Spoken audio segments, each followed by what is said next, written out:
मंडळी नमस्कार। राज्यात 4 टप्प्यांचं मतदान पार पडलंय।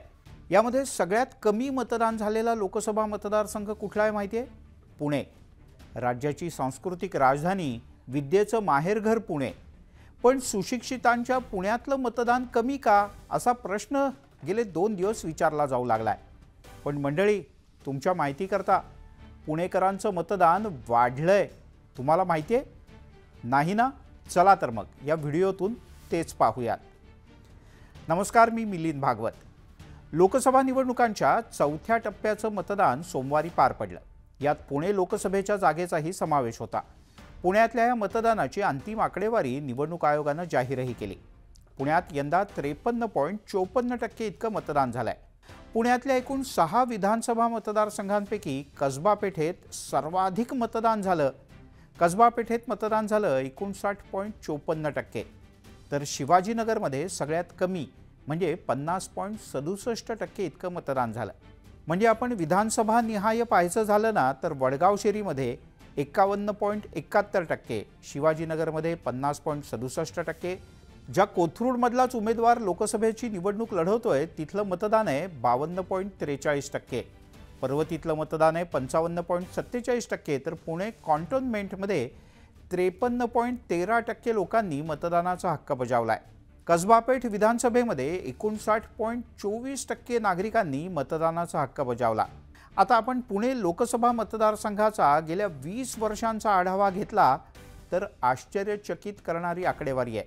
2004 मध्ये 43.57% इतकं मतदान झालं होतं, म्हणजे 1999 पेक्षा 4% जास्त।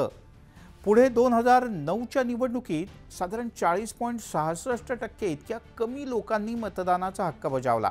पण पुढे 2014ला जेव्हा देशात मोदींची लाट होती त्यावेळेला पुण्यातल्या मतदानाचे आकडे आजपर्यंतचे सगळे आकडे मोडले गेले। 2014ला पुण्यात 54% मतदान झालं।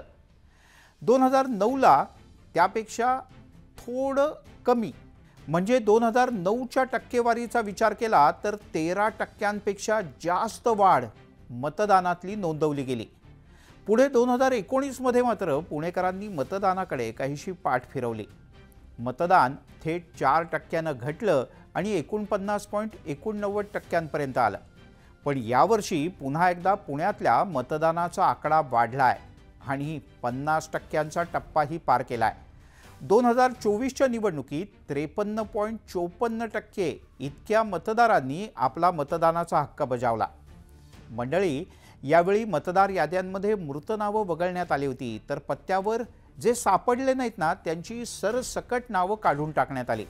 नावं मिळाली नाहीत म्हणून मतदान करता आलं नाही अशी तक्रार करणारे पुणेकर मतदानाच्या दिवशी मोठ्या संख्येने विविध मतदान केंद्राच्या बाहेर दिसले।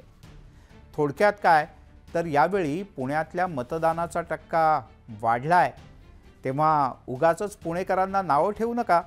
पण हां, आणखीन एक महत्त्वाची गोष्ट, पुण्यात बाहेरून येऊन स्थिरावलेले पण इथे मतदार यादीत नसलेले लोक, तसंच राहतात पुण्यात पण दुसऱ्याच ठिकाणी मतदान आहे अशा लोकांचा आकडा सुद्धा मोठा आहे। विद्येचं माहेरघर असा किताब मिळवणाऱ्या पुण्यानं पुढच्या काही काळात 60%चा आकडा तरी पार केला पाहिजे अशी सगळ्यांची अपेक्षा आहे। काय तुम्हाला काय वाटतं याबद्दल आम्हाला जरूर कळवा।